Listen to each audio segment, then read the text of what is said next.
que j'avais Que la regardé comme ça. branche, quoi. Ouais, ouais. Mais Les photographes. Oui, non. Pour la laine après. oui, Daniel. Jacqueline, elle veut faire la tyrolienne. Oui, ah bah oui. On va. Une sorte de sac. Ah oui.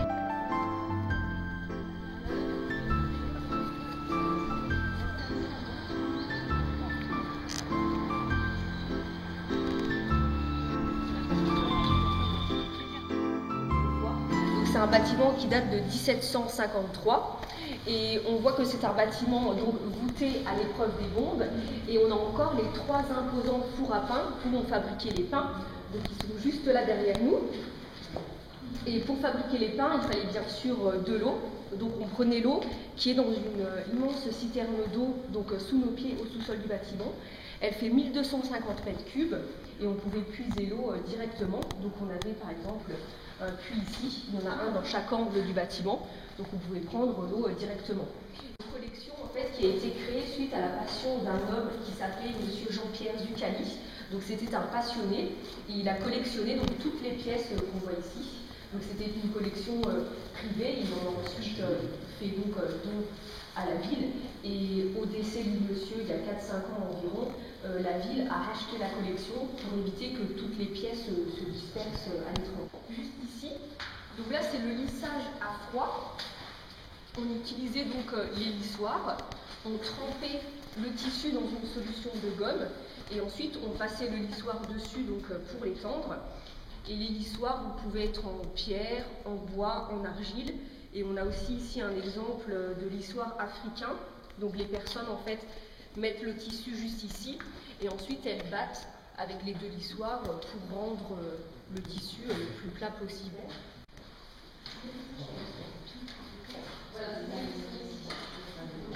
Voilà. Petite, mais c'est la même chose que l'autre. Et on voit les 2 dames qui l'utilisent avec le tissu. Donc là, c'était fait par des forgerons des villages, en fait, indirectement. Qui sont apparus dans cette pièce, c'est ceux qui sont au barrage. Donc ce sont des fers assez imposants. Et ensuite, un petit peu après, on a eu d'autres fers qui sont apparus. Donc ce sont des fers à lingots. Donc le lingot, c'est la pièce métallique ou en forme qu'on voit ici. Verdun 1917. Ensuite, ici, on a ce qu'on appelle une crapaudière. On a des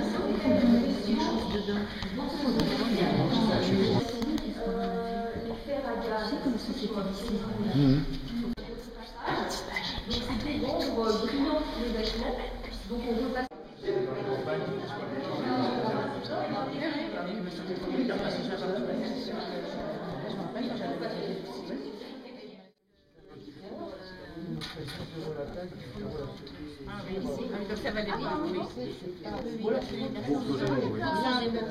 Alors, bienvenue à tous au musée des faïences et émaux de Longwy.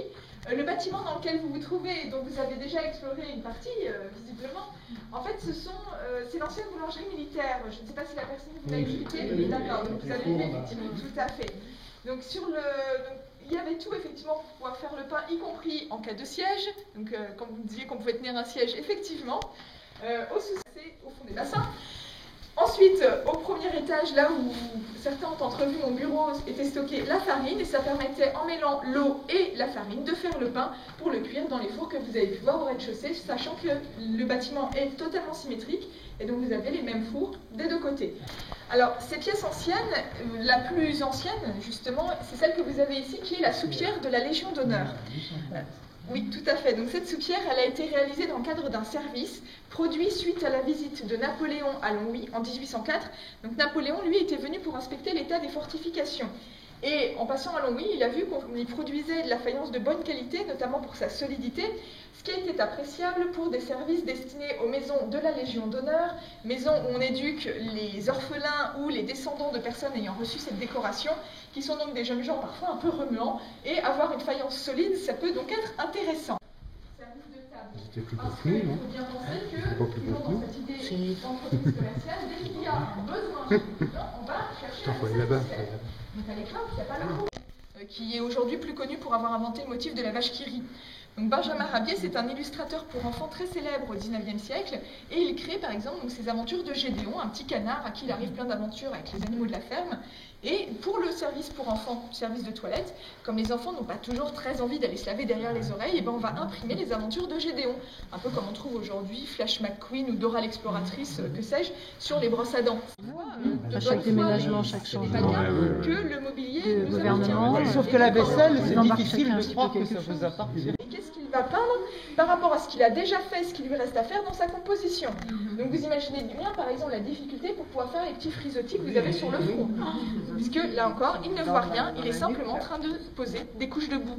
Donc c'est vraiment une technique qui là fait la preuve d'un talent artistique certain, au-delà de la seule technicité. Et c'est pour ça que toutes ces pièces, contrairement à toutes celles qu'on a pu voir jusqu'à maintenant, sont signées. Parce qu'on considère que là, il y a vraiment la main d'un artiste dedans qui est reconnu. Et c'est pour ça que ces pièces donc, ont une signature. Donc c'est voilà, le double axe que l'on a ici dans les productions de Longwy. Mais vous dire que les émaux, c'est cher, c'est compliqué à produire, et c'est même essentiellement d'utiliser des techniques que l'on connaît et d'avoir des développements plus artistiques. Donc on a vu la barbotine, la majolique. Maintenant, je vais vous parler des émaux, qui sont quand même l'élément pour lequel la ville est la plus connue. Sachant que les émaux cloisonnés sur faïence, même si on en a produit dans d'autres villes autrefois, il n'y a plus aujourd'hui qu'à Longwy que ça se fabrique. Alors, l'élément de base, on va partir d'une pièce en faïence blanche, donc la terre que l'on... Oui, je vais lever un peu plus si vous voulez pour que vous arriviez à voir. Non, non, c'est la pièce qui est là. Donc, oui, tout à fait. Alors, voilà, la pièce avec laquelle on part, ce sont ces pièces en faïence, en terre. Donc, je vais vous la faire passer... pour que vous puissiez voir, notamment pour que vous puissiez toucher, surtout monsieur en fait. D'oxyde métallique qui permettent de faire les couleurs, donc bon, là il y a du rouge, vous voyez, du couleur corail, du vert, du violet, enfin bref, on peut faire 750 couleurs différentes. Le problème c'est qu'on est toujours sur notre pièce en relief, et donc si on pose les couleurs sans avoir justement cette fameuse gélatine, eh bien ça va couler partout. Il faut donc aller très doucement, d'autant plus que quand je vous dis poser les couleurs et non pas peindre, alors là par contre je vous demanderai de pas juste monsieur, parce qu'effectivement si tout le monde touche, voilà, là vous allez sentir, il y a des endroits où c'est plat, et ensuite vous avez un léger relief, et vous voyez, voilà, et entre les couleurs, il y a aussi justement ces petits creux, ces petites lignes que vous sentez. Voilà, et bien comme ça vous pouvez justement sentir comment on va poser les couleurs progressivement sur la surface, donner ce léger volume sur tout le corps du vase. C'est si cher en fait, c'est parce qu'il va falloir poser les couleurs, donc goutte par goutte, oui vous n'avez peut-être pas bien vu, goutte par goutte, et puis surtout couleur par couleur, parce que voilà, exactement, faut pas mélanger parce que sinon on n'aura pas un beau résultat au final, on n'aura pas un tracé bien respecté. Donc si ça coule, si la matière n'est pas bien préparée, c'est raté, il faut recommencer. Pareil, si on passe à la couleur suivante avant que la précédente n'ait séché, ce qui prend quand même 8 heures, et bien exactement, elles vont se mélanger comme sur de l'aquarelle.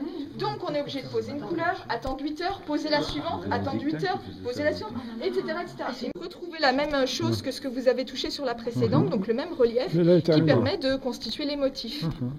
Coupes géométriques. Oui. Ces découpes, elles sont d'inspiration chinoise. Et sur le côté, je ne sais pas si vous avez reconnu l'animal que vous avez pu toucher en dessous. Là, t'as touché quelque chose.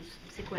Oh, il y a des défenses. Je verrais bien comme un éléphant, ça, oui. Exactement. Voilà. Donc vous avez de la céramique turque, une découpe chinoise et en dessous des têtes d'éléphant. Ça n'a aucun sens.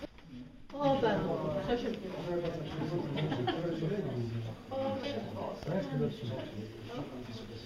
La forme même du vase, elle a été créée à Rouen au XVIIIe siècle et elle s'inspire d'un vase antique. Donc il n'y a pas plus classique. Pareil, les têtes de lion. Je ne sais pas si vous avez pu sentir sur le côté. Les anneaux, voilà, ça ce sont des têtes de lion qui sont sur le côté. Donc ça c'est d'inspiration par la Renaissance italienne. Ils sont à la source de cette fameuse fleur de pommier qui inspire ces vases. Ce sont en fait des fleurs de prunier fleuri japonais. Donc du prunier japonais, on n'en a pas. Ce que j'ai eu aussi moi dans la visite, parce que bon, il y a peu de visiteurs qui sont intéressés par ça, mais voilà, c'est pas n'importe quelle fleur et c'est pas n'importe quels éléments. Les sorties de métro de Guimard, oui, il y a des stations de métro. Il a fait que le printemps, il n'y a pas eu les 4 saisons? Si, là vous avez le printemps, l'été, l'automne et on cherche l'hiver. Elle était cassée, non? On l'a pas dit cassée. C'est pas où? Eh bien ce patrimoine, il est toujours vivant, parce qu'il y a toujours 5 faïenceries qui continuent à créer, certaines avec un style plus traditionnel, d'autres avec un style plus moderne, plus contemporain, en faisant intervenir des artistes extérieurs, des designers, comme je vous l'expliquais tout à l'heure, et c'est ça qui